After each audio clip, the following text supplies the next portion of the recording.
안녕하세요. 이민자입니다. 일반인의 실전 사주를 풀어보겠습니다.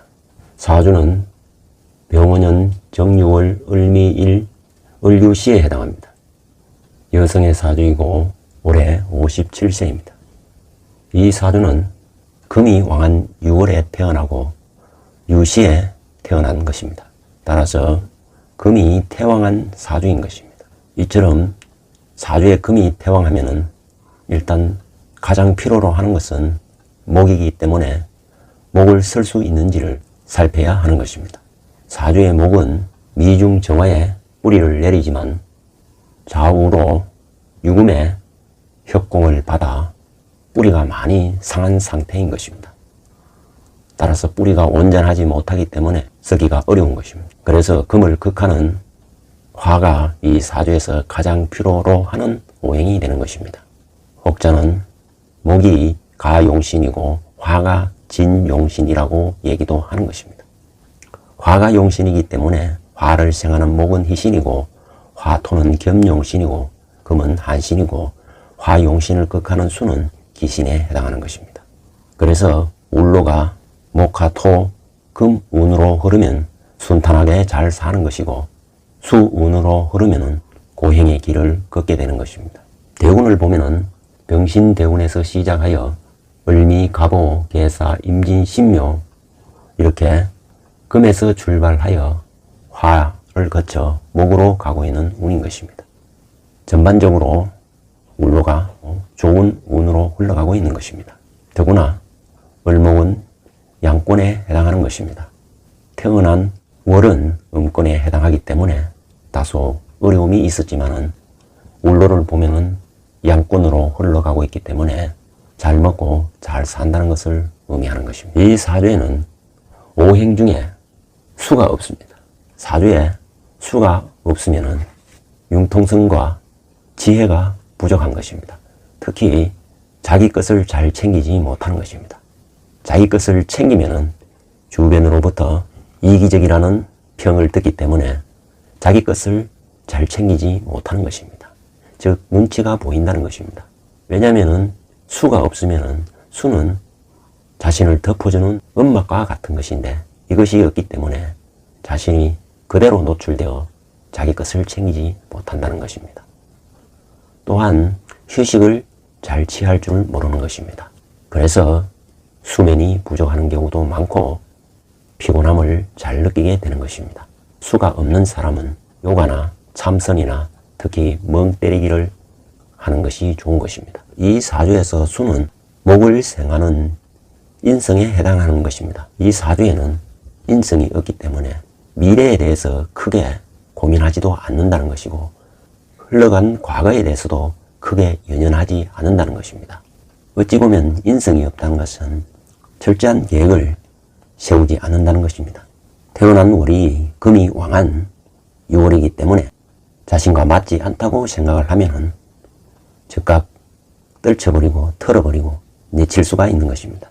그래서 때로는 매정하다, 살살 맞다는 얘기를 들을 수도 있는 것입니다. 이 사주는 남편에 해당하는 편관은 기신에 해당하는 것입니다. 왜냐하면은 유금편관은 태왕하여 살로 변한 것입니다. 유금살을 제압하는 정화가 이 사주의 용신이 되는 것입니다. 다만 병정이 혼잡하기 때문에 탁한 사주가 된 것입니다. 따라서 유금이 기신으로 작용하고 월지에 있기 때문에 결혼 전에 남편은 다소 폭력적일 수도 있는 것입니다. 다시 말해서 결혼 전에는 남자에게 절대 충성, 절대 복종을 하는 그런 케이스인 것입니다. 일간이 을목이기 때문에 어떠한 상황에서도 잘 적응한다는 것입니다. 일지에 편제를 두고 있기 때문에 남편을 부릴 수가 있다는 것입니다. 미중에는 정을기가 있기 때문에 경신금을 잘 조정할 수가 있는 것입니다. 그만큼 이 사주는 병정화로 금을 마음대로 조정할 수 있는 것입니다. 유중의 경금은 미중의 을목이 제압을 하고 유중의 신금은 미중의 정화와 투간된 병정이 컨트롤을 하기 때문에 남편을 잘 다룰 수가 있는 것입니다. 이 사주에서 용신이 화이기 때문에 똑똑한 자식을 둘 수가 있는 것입니다. 병정화는 자식의 별에 해당하고 병화가 양인에 임하고 있어 첫째 아들은 다소 기가 세고 둘째 아들은 나긋나긋한 그러한 아들이 되는 것입니다. 태어난 월이 금기가 왕한 월에 태어나면은 을은 인복을 의미하는 것입니다. 그래서 이 사주는 인복이 많은 사주라서 주변에 도움을 많이 얻을 수가 있는 것입니다. 더구나 지지에 묘가 들어오는 58대운 신묘대운에는 재물복까지 터지게 되는 것입니다. 이 사주는 병정이 용신이기 때문에 병정을 상하게 하는 대운은 어려움이 닥치게 되는 것입니다. 을미 갑오 대운은 목생화하여 화용신을 도우기 때문에 발복을 하나 계사 대운부터는 계수가 화를 극하고 사화는 사유축 금극으로 변하기 때문에 다소 배신 배반이 따르는 운이고 특히 임진대운은 용신인 정화를 합거하기 때문에 아주 흉한 일이 발생할 수가 있는 것입니다. 더구나 진대운은 진유합금으로 인하여 진중의 개수가 주도하는 운으로 변하기 때문에 수국화로 제대로 활동을 할 수 없는 건강이 매우 나빠지는 운이 될 수 있는 것입니다. 식신은 명줄로서 정입함이 되면 생명의 위기를 겪을 수도 있는 것입니다. 일지 미토는 나의 심신궁이기 때문에 미토에서 투관한 정화는 생식기에 해당할 수가 있는 것입니다.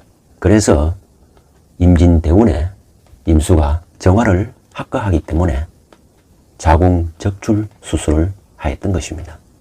6월에 태어나고 당령과 사령과 격이 신금에 해당하기 때문에 열매, 씨앗, 과일을 상징하는 것입니다. 당령, 사령, 격이 같기 때문에 자신의 하는 일에 재능을 100% 발휘한다는 것입니다. 이 사주는 유금 열매에 정화라는 붉은색이 입혀있기 때문에 딸기 농사를 짓고 있는 것입니다. 혹은 붉은 토마토, 붉은 사과, 붉은색을 띠는 여러가지 과일이 잘 어울리는 것입니다. 실제로 이 사주는 딸기 농사를 짓고 있는 농부인 것입니다. 이 사주가 큰 부자가 되지 않는 것은 신금이 당령이고 사령이고 격까지 겸하고 있지만 신금의 짝인 임수가 이 사주에 없다는 것이 큰 부자가 되지 못하는 이유인 것입니다. 만약에 이 사주에 임수가 있었더라면 매우 부귀함을 누릴 수가 있는 것입니다. 적어도 식신제사를 하기 때문에 사람 생명을 살리는 그러한 의사나 한의사가 되었을 것입니다. 또한 이 사주는 병정으로 식상이 혼잡되어 있기 때문에 탁한 기운에다가 음양의 짝을 만나지 못했기 때문에 농부의 삶을 살고 있는 것입니다. 사주에 이처럼 관살이 발달되어 있는 사람은 자신의 통제, 인내력이 매우 대단한 것입니다. 어떠한 역경에서도 잘 극복할 수 있는 대단한 정신력을 가졌다고 볼 수 있습니다. 또한 관살이 태왕한 사람은 일복이 많은 것입니다. 관살은 내가 해야 될, 견뎌야 되는 일이고 스트레스인 것입니다. 을미일주는 편재 미토를 두고 있고 또 반한살에 해당하기 때문에 남편의 사고로 인하여 크게 보상받을 수 있는 일이 생길 수도 있는 것입니다. 이런 경우에는 보험이 적중할 수도 있는 것입니다.